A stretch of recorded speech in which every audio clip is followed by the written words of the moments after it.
네, KT 아현지사 통신구 화재가 발생한 지 오늘로 사흘째입니다. 경찰과 소방당국은 오늘 화재 현장에서 2차 합동 감식을 진행했습니다. 네, 2차 합동 감식에는 국립과학수사연구원까지 합류해서 좀 더 정밀하게 화재 원인을 살폈는데요.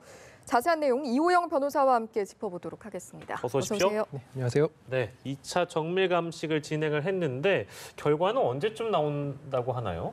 네, 일단은 뭐 지금 2차 감식이 진행되고 있고요. 예. 2차 감식은 이제 경찰, 소방서, 한전 그리고 거기에 국과수까지 지금 합류를 해서 예. 오늘 오전 10시부터 지금 감식을 시작을 해서 진행 중인데 예. 이게 지금 사고가 24일 토요일 오전 11시 13분에 사고가 발생을 해가지고 예. 그 지금 KT 아현지사 지하 2m 아래에 그 매설된 그 16만 8천 회선의 그 유선 회로가 다 불탔고 예. 그리고 광 케이블 같은 경우는 220조 뭉치가 지금 거의 화재로 이제 소실이 됐는데 예. 이렇게 그 화재의 규모가 그 KT의 아현지사 그 지하 1층 통신구거든요. 예. 여기가 길이가 150m이고 예. 150m고 그다음에 넓이가 가로 세로 1m씩 돼서 사람 한 명이 겨우 들어갈 수 있는 그런 통신구에 예. 150m 중에 79m가 지금 화재로 소실이 됐기 때문에 예. 이 화재 규모가 너무 넓어서 예. 이 부분에 그 화재의 원인을 파악하는 데는 시간이 상당히 오래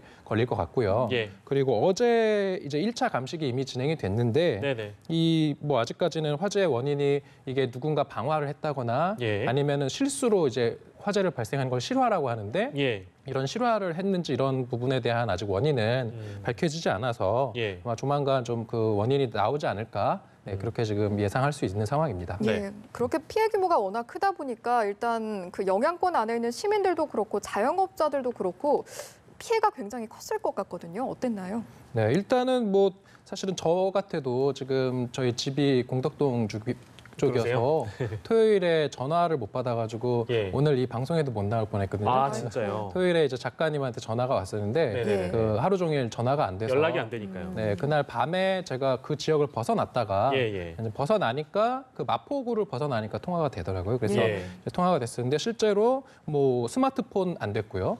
그다음에 금융 결제가 다 먹통이 됐었고 예. 그리고 아까 제가 오다가 보니까 어떤 곳에서는 그날 그 이제 보면은 뭐 몸이 갑자기 그 심장 마비가 와서 네네네. 새벽에 전화를 이제 119 전화를 했는데 예. 전화가 안 터져가지고 30분 동안 그 가족들이 예. 밖을 헤매면서 아유. 이제 그 전화가 되는 사람들의 전화를 받아서 새벽 시간이기 때문에 예. 그렇게 이제 시간이 지체되면서 그런 적시에 119가 출동하지 못하는 그런 사고도 있었고 예. 그다음에 자영업자들 같은 경우는 이제 카드 결제가 안 되니까 예. 그 실제로 식사를 하러 왔던 손님들이 돌아가는 그런 경우도 있었고 예. 또 인터넷 같은 경우는 사실은 그 배달 앱 같은 경우는 다 전화로 또 배달하지 않습니까? 네. 그런 경우는 이제 KT를 쓰는 고객들의 어떤 배달이 없어져서 예. 이 부분으로 인한 매출액 손실도 되게 컸다. 예. 이런 지금 피해 사례들이 계속 확인되고 있습니다. 예, 자영업자나 개인들에 대한 보상에 대한 문제를 저희가 짚어봐야 되는데요. 보상은 어떻게 우리가 기대를 해볼 수 있을까요? 어떻게 보세요? 네, 일단 그 만약 일반적인 케이스였다고 한다면 예. 그 이제 실제로 손해를 우리나라는 이제 실제 발생한 손해를 배상하는 게 원칙이거든요. 그래서 보면은 이제 민법 393조에 보면은 예. 이런 채무 불이익 이게 뭐냐면은 결국은 그 계약 당사자들 사이에 계약을 KT가 불이행한 거거든요. 예. 그러니까 법률 용어로는 채무 불이행이라고 하는데 네. 이런 채무 불이행으로 인한 손해배상은 그 통상의 손해를 한도로 한다. 예. 이렇게 돼 있거든요. 예. 네. 그러면은 여기에서 쟁점은 통상의 손해란 과연 무엇인가? 그렇습니다. 이게 이제 쟁점이 되는데 통상의 손해라는 건 결국은 당사자들이 계약을 할 때 예. 예견 가능한 손해를 통상의 손해라고 해요. 네네네. 그래서 이제 이런 통신이 안 되면은 그 통신이 안 되는 것으로 인해서 예. 발생하는 그런 매출액 상당의 손해나 예. 이런 것들을 원래 원칙적으로는 사실은 손해배상을 받을 수 있는 것이어야 하는데 예. 그런데 이 사건 같은 경우는 KT가 예. 미리 그 약관에다가 예. 이런 통신의 어떤 장애가 발생할 경우를 대비해서 예. 약관에 손해배상 예정 조항을 넣어놨어요. 그래서 그게 이제 3시간 이상 연속으로 통신이 서비스가 되지 않는 경우에는 예. 그 통신료의 6배까지를 이제 배상하기로 한다라는 예. 손해배상의 예정 조항을 넣어놔서 실제로 당사자에게 뭐 손해가 예를 들어서 뭐 대형 쇼핑몰 같은 경우는 몇 천만 원이 발생할 수도 있고 예. 조금만 뭐 가게 같은 경우는 몇십만 원이 발생할 수도 있는데 예. 그런 것을 다 따지지 않고 예. 그냥 통신료의 6배 상당의 어떤 손해배상을 하는 것으로 예. 일단 약관에 정해놓은 것 때문에 예. 실제 나중에 소송을 하더라도 네네. 그 약관에 따라서 그 손해배상을 받는 것 이외에 예. 그 추가적인 손해는 배상받기가 어려운 상황인 거죠. 네, 상황이 또 어떻게 전개될지 지켜봐야 되는데요. 첫 번째 주제로 만나봤습니다. 두 번째 주제 영상 만나보시죠.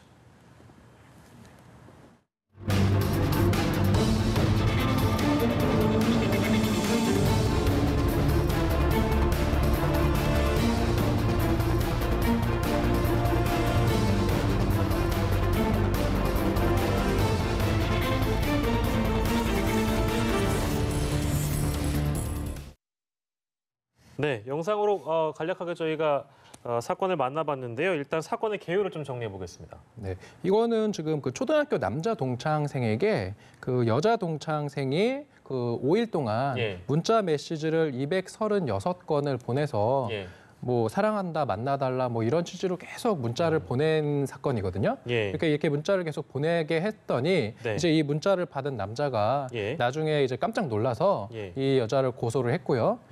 이 여자에 대해서 이제 1심 법원과 2심 법원 그리고 예. 최종적으로 대법원에서 정보통신망법 위반으로 예. 지금 벌금 200만 원을 그 선고한 사건인 것입니다. 네. 근데 이 사건의 관건은 그 협박 문자를 읽지 않았더라도 범죄가 성립된다는 것이죠. 네. 네. 이게 지금 대법원에서는 오늘 이제 그 판결하기를 그 스팸 이게 이제 문자가 예. 그 남자가 이 여자가 하도 자꾸 문자를 보내니까 예. 스팸 처리를 해서 네. 이 여자가 보낸 문자가 이 남자의 그 휴대폰 스팸 메시지함으로 들어가니까 예. 남자가 그 당시에는 아마 확인을 못했었나 봐요. 아. 그런데 대법원은 이렇게 스팸 문자로 예. 온 것도 예. 이것은 그 상대방의 어떤 문자 확인 여부와 무관하게 예. 정보통신망법에 위반되는 것이다라고 예. 판결을 했는데 예, 예. 그 이유를 좀 살펴보면 예, 예. 결국은 법을 좀 들여다보면은 그 이유가 나와요. 네. 뭐냐면은 정보통신망법 그 47조의 7에 나오는데 예. 이게 공포심이나 불안감을 유발하는 부호, 예. 문원 등을 반복적으로 상대방에게 도달하도록 하는 정보라고 했거든요. 예.